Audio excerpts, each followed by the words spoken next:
At the end of every unit, your teacher has a chance to teach a lesson about other lessons in the context to enhance. What would you suppose a teacher has us do? He sets a lesson and makes us present a digital LEQ. Elocution needs historical evidence, reasoning that can corroborate events. The complex thesis Dr. John P. Irish would admire. Then we drop the screencast like a single that is fired. Student created screencast for you to like, subscribe, and share. We know you've had the John Green and see how little you can bear. If we have the most views by 10 p.m. Eastern on the 5th day, we earn 500 bonus points, which virtually guarantees us an A. Without much more fanfare or ado, we present our digital LEQ. The Industrial Revolution, starting and spanning from 1750 to the 1900s, gave more opportunities to the working class to get better jobs, thus moving them up to the middle class. Wealth, the production of goods, and standards of living were increased during the revolution, giving the middle class more luxuries. However, this meant that the remaining working class became more economically oppressed, as the middle class and elites who owned businesses they were under would exploit them by working them for long hours and harsh conditions with low pay. To give you some background on the Industrial Revolution, it actually occurred in a number of places around the world, which included England, North America, continental Europe, Eastern Europe, and Asia. However, the first occurrence was in England, which took place in 1750 through 1850, then spread to North America in 1850 to 1914, through a coalition that involved sharing coal, iron, and other resources. With this, ideas were shared as well. The British had strict laws against importing things, so when a man by the name of Samuel Slater caught hold of these ideas, he memorized the designs for cotton spinning machines and reproduced them in the U.S. with amazing success. He then opened the first industrial mill in 1790. This guided the transition from the outwork system to the factory system, where work was performed on a large scale in a single location. This fueled the rise in factory jobs and mass production of goods. Here we have our first primary source. This source is a book entitled Past and Present. It was published in 1843 by Thomas Carlyle, combining information about medieval history with criticisms made about 19th century Britain.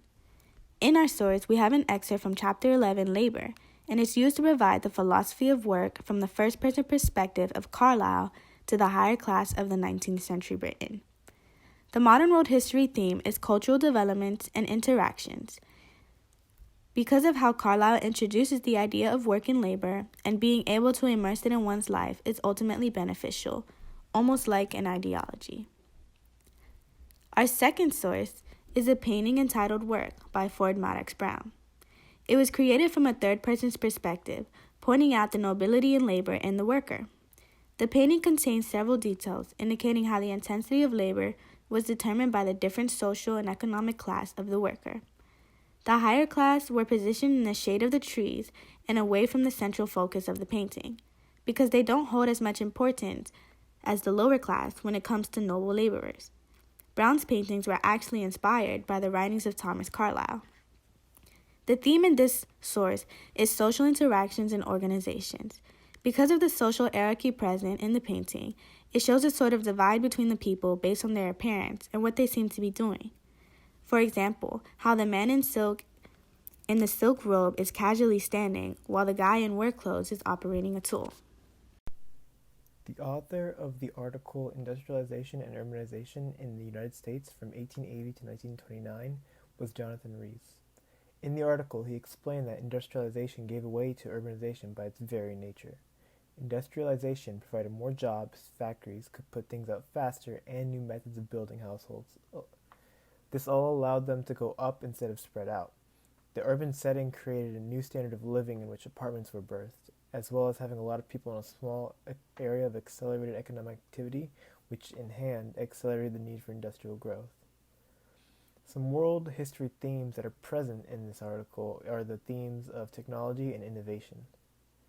The article provided insight on standards of living as technology improved.